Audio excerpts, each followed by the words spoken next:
Gadis trendy ini sedang berjalan-jalan. Langsung terlihat oleh wartawan yang berdiri di luar hotel. Izzy bahkan belum masuk, mereka sudah berfoto. Dia juga percaya diri dalam berkolaborasi dengan wartawan. Namun setelah melihat muka aslinya, "Ia siapa? Aku nggak tahu."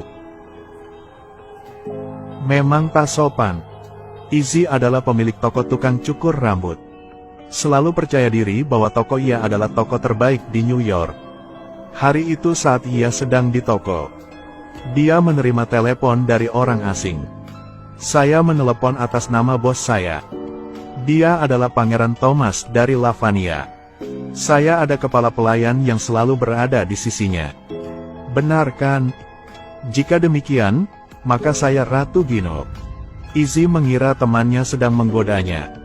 Namun, pihak lain dengan tegas ngomong dia ingin mencarikan penata rambut untuk sang pangeran. Lalu Izzy melihat nomor telepon itu dengan curiga. Kemudian mengkonfirmasi ke teman itu memang nomor telepon Lavania. Saat ini, ia sudah percaya pria itu dari Lavina. Ia akan menghasilkan $500 kalau potong rambut untuk pangeran. Izzy sangat senang.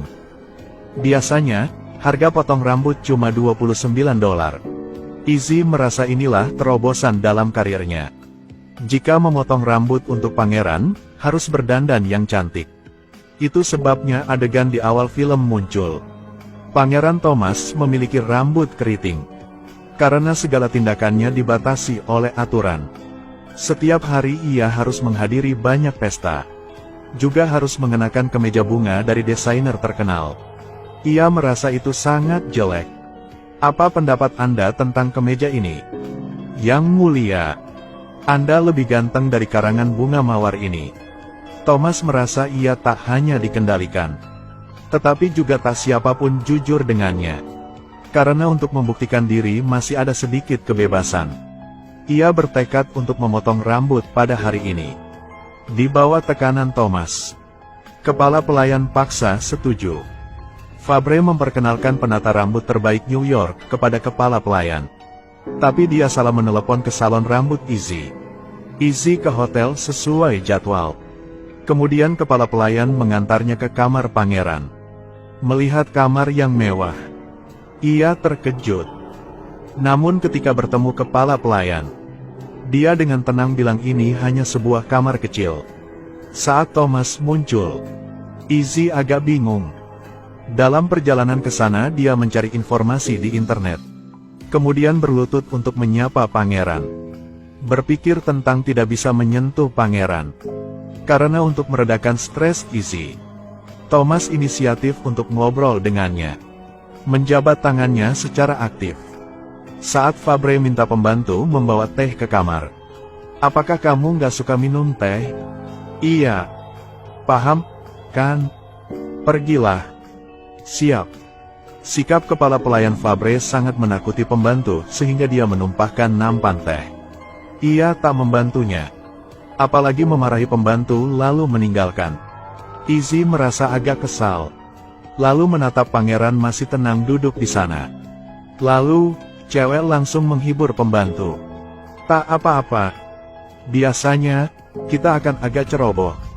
"Makasih, Mbak." Izzy sangat kesal dengan tindakan Thomas. Ia marah banget. Kemudian, ia memotong rambut Thomas sambil mengkritik pangeran tidak menghormati orang lain. Bahkan ia ngomong jika sikap seperti itu, tidak ada pelanggan. Namun Thomas tak pikir gitu. Karena ialah pangeran jadi ia tidak perlu melayani orang lain. Rakyat gimana? Bukan. Rakyat adalah penguasa. Ya benar. Gila. Ini benar-benar bikin marah Izzy. Jadi ia nggak mau terus memotong rambut. Dia kemudian mengemasi alat-alat, lalu meninggalkan. Kepala pelayan bergegas untuk menanyakan apa yang terjadi. "Apa yang terjadi? Kalian memang buruk. Meskipun aku sangat menyukai kemeja kamu." "Ya ampun. Dari mana tukang cukur ini berasal?" Pangeran ini harus pergi ke salon rambut kecil untuk potong rambut. Namun, Izzy mengkritiknya kepada keluarganya. Pangeran itu melihat seseorang diintimidasi. Tapi ia tak peduli sama sekali. Sebagai seorang pangeran, ia harus berani dan jujur. Harus melindungi rakyat. Tapi Pangeran Thomas tidak marah dengan kata-katanya. Tetapi juga membayar uang dan gunting pemangkas yang lupa dia kembalikan padanya. Ketika kepala pelayan menggertak pembantu, pangeran acuh, ia tak peduli. Meski Izzy masih sangat marah, dari awal hingga akhir, ia tetap serius dalam bekerja. Terus membantu Pangeran Thomas memotong rambutnya. Meskipun Thomas hanya berada di toko untuk waktu yang singkat, tapi ia merasa gadis dan temannya bersemangat. Ini adalah kegembiraan yang belum pernah ia alami. Setelah memotong rambutnya, Thomas ngomong ia mau naik ke kereta api. Nenek Izzy langsung merekomendasikannya sebagai pemandu. Keduanya berjalan-jalan. Di belakang, ada mobil mewah mengikutinya. 1, 2, 3. Hentilah. 1, 2, 3. Ayo berhenti. Keduanya mulai berlari cepat ke depan. Mobil di belakang masih mengikuti mereka. Sudah lama, Thomas belum bahagia begini. Keduanya memandang bintang di langit malam bersama. Mantap sekali. Thomas merasa cewek lebih cantik dari bintang-bintang. Saat ini, kepala pelayan mengingatkannya harus pulang untuk mempersiapkan upacara pertunangan. Ia mengucapkan terima kasih kepadanya. Meskipun mereka hanya bertemu dalam waktu yang singkat. Tapi Izzy, mungkin ia juga baik hati. Akan lebih baik kalau ia nggak sombong. Thomas tidak tahu apa-apa tentang cewek yang ia akan pertunangan. Pernikahan dua orang adalah persatuan politik. Ketika menyebut tentang penata rambut untuk pernikahan, kepala pelayan tahu Thomas mikiran apa. Ia segera mengeluarkan kartu nama Izzy. Selain itu, menyanjung status mereka dalam bidang tata rambut. Ibu pengantin wanita mengira itu nyata, jadi dia setuju. Keesokan harinya kepala pelayan ke salon rambut Izzy, mengundang dia ke Lavania untuk bekerja sebagai penata rambut untuk pernikahan kerajaan. Ini adalah kesempatan yang sangat langka. Tapi hanya ibu Izzy yang mengkhawatirkan keselamatannya. Mama takut ada sesuatu yang buruk terjadi bagimu. Mama, tak apa-apa, jangan bimbang. Tak berapa lama, Izzy dan temannya bersemangat naik mobil mewah ke istana kerajaan Lavania. Agar Izzy menyimpan momen-momen indah di sini, kepala pelayan mengantar mereka ke kamar. Tapi kamar Izzy yang paling spesial. Kenapa aku punya kamar sendiri? Pangeran merasa bahwa dia membuat kesan pertama yang buruk padanya. Dia berharap dia akan berubah pikiran. Kepala pelayan Fabre memeriksa profesionalisme mereka. Izzy akan menata rambut pria. Baiklah, kamu bisa pergi. Dia merasa sangat beruntung telah lulus tes. Lalu ke tempat penata rambut wanita. Tapi dikritik habis-habisan oleh Fabre. Mengkritik gaya rambut itu seperti tumpukan jerami. Kemudian mulai mengajari mereka cara menata rambut. 1, 2, 3. 1, 2, 3. Ya betul. 1, 2, 3. Cepatlah. Izzy ke pasar. Dia terpesona oleh keindahan tempat ini. Ketika dia melihat anak-anak di seberang rel kereta api, dia segera menyeberangi jalur kereta di seberang pasar. Tempat ini benar-benar kebalikan dari jalan yang ramai dan makmur sebelumnya. Ini sebenarnya lingkungan yang miskin. Setelah berjalan palan, Izzy kembali ke istana dan berbagi kegembiraannya dengan temannya. Bahkan mengajak mereka mengalami kehidupan di sini pada malam. Tapi mereka sangat lelah. Ketika upacara pernikahan akan datang, pekerjaan mereka masih belum seperti yang diharapkan. Jadi Izzy harus keluar sendiri. Kebetulan, ia bertemu kepala pelayan. Dia menyarankan Izzy jangan keluar pada malam karena akan berbahaya. Setelah menasihatinya beberapa saat, dia segera kembali ke kamarnya untuk memberitahu Thomas yang sedang sibuk dengan pekerjaannya. Kita harus mengirim pengawal untuk mengikutinya. Kalau gitu, kamu mengikutinya. Maaf, aku nggak bisa. Dia membutuhkan seseorang yang bisa mengikuti jejaknya. Apakah kamu ada crush? Yang mulia, Apakah Anda ingin mengikuti? Gadis yang cantik ini ingin merasakan kehidupan malam Lavania sendirian. Ketika dia ke taman, dia bertemu dengan pangeran. Izzy takjub saat melihat Pangeran Thomas. "Kenapa kamu ke sini? Aku mau berjalan-jalan denganmu. Kamu bisa mengantarku kemanapun kamu mau. Bersenang-senanglah, semakin banyak orang semakin baik." Jadi kalian berdua keluar dari kastil bersama saat matahari terbenam. Namun, jalanan yang ramai di siang hari kini tak siapapun. Thomas segera menyarankan untuk kembali ke kastil. Namun Izzy mengantarnya melintasi rel kereta. Pergi ke lingkungan yang miskin di seberang. Tempat ini sangat ramai. Inilah kali pertama ia makan sate. Itu juga pertama kali ia menari tarian daerah dengan orang lokal. Semua orang memperlakukannya seperti orang normal. Setelah lelah, mereka beristirahat. Di tempat ini bisa melihat bintang-bintang yang lebat di langit malam. Antusiasme orang-orang di sini benar-benar menyentuh kalian berdua. Keduanya berjanji akan berusaha untuk bikin kehidupan orang lokal di sini lebih baik. Saat sarapan keesokan harinya, Pangeran Thomas ngomong dengan raja. Ingin melakukan sesuatu untuk membantu lingkungan miskin. Tapi dia hanya ingin Thomas mempersiapkan pernikahan dengan baik. Sementara Thomas sedang berlatih untuk pernikahan, Izzy udah bertindakan. Dia mulai membagikan selebaran. Membantu anak-anak miskin di lingkungan miskin untuk mengumpulkan mainan, buku-buku dan peralatan rumah tangga tua.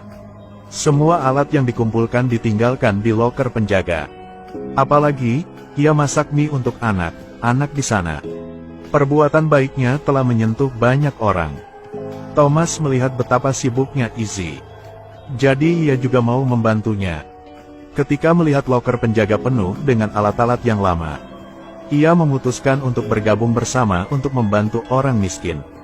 Thomas segera pergi ke ruang penyimpanan kerajaan untuk mengambil barang-barang rumah tangga yang sudah diganti dan tidak digunakan lagi. Lalu bawa buku-buku tua yang terkumpul ke lingkungan yang miskin. Anak-anak kecil melihat mainan tersebut, semua sangat senang. Keduanya terus-menerus keluar bersama, yang menarik perhatian calon ibu mertua. Aksi Izzy membantu Thomas merapikan rambutnya ditemukan olehnya. Keesokan harinya foto mereka dimuat di koran. Semuanya menjadi kekacauan. Raja dan Ratu khawatir pernikahan itu tidak akan berjalan sesuai rencana. Jadi memerintahkan kepala pelayan untuk memecat Izzy. Wanita tua mau raja menjelaskan dennya. Tapi sekarang Pangeran Thomas jatuh cinta dengan Izzy. Ia ingin Izzy tinggal di kastil ini. Tolong, jangan tinggalkanku. Kamu harus menikah besok. Pengantin wanita adalah orang yang aku tidak tahu. Aku tak mencinta ia. Jangan pergi. Gak bisa. Izzy telah memutuskan untuk meninggalkan tempat ini. Sekarang dia juga jatuh cinta kepada Thomas. Tapi dia tak ingin menjadi orang ketiga.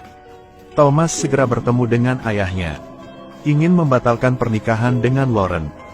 Tetapi raja dengan tegas menolak. Karena inflasi, investasi gagal. Sekarang istana telah muncul krisis keuangan. Jadi inti dari pernikahan politik ini adalah menjual lingkungan miskin itu untuk mendapatkan uang. Hanya dengan begitu kita dapat menyelamatkan keluarga kerajaan. Satu sisi adalah kelangsungan hidup keluarga kerajaan. Satu sisi adalah cewek yang ia cintai. Thomas terpaksa harus pilihan. Pada hari pernikahan, Thomas bertanya kepada kepala pelayan, apakah topi ini indah? Inilah kali pertama ia bilang, nggak indah. Kemudian kepala pelayan menceritakan kisahnya. Ia lahir di sebuah desa kecil. Sejak kuliah, saya jatuh cinta dengan seorang gadis.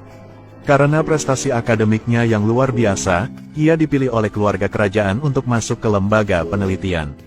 Karena pekerjaan, dia meninggalkan gadis itu. Tetapi pada akhirnya dia menemukan walaupun ada banyak uang, tapi tidak bisa bersama orang yang Anda cintai, itu semua tidak ada artinya. Kepala pelayan mendorongnya untuk mengejar cintanya. Thomas juga mengerti apa yang diinginkannya. Dia pergi mencari tunangannya Lauren. Ia mau ngomong dengannya. Pernikahan tanpa cinta tidak akan bahagia. Tak disangka, Lauren juga gitu. Aku juga tidak ingin menikah. Baiklah. Semua ini didengar oleh Ibu Lauren yang berdiri di luar. Izzy pulang ke salon rambut. Karena kabel listrik sudah tua, sering terjadi kebakaran di salon. Setiap saat seperti ini, pemilik mengancamnya. Kali ini Izzy mengeksposnya. Pemilik telah membayar biaya perbaikan saluran listrik. Dia juga ingin mendapatkan uang dari kedua belah pihak dan menyangkal bahwa dia tidak menerimanya. Dia terekspos jadi dia buru-buru kabur. Izzy juga berdiskusi dengan ibunya bahwa dia ingin bekerja lebih bermakna. Ia mau bekerja sebagai guru. Meskipun ibunya tidak menginginkan itu, dia tetap setuju dengannya. Ia khawatir. Setelah ruang sepi lagi, dia mengangkat kepalanya untuk melihat ke langit. Sekarang Thomas mengendarai kuda putih ke rumahnya. Dia mengaku padanya, "Kamu adalah bintang di langit. Adalah apa yang aku inginkan. Adalah takdir." Keduanya akhirnya bersama. Dengan restu semua orang, mereka menjadi pasangan yang bahagia.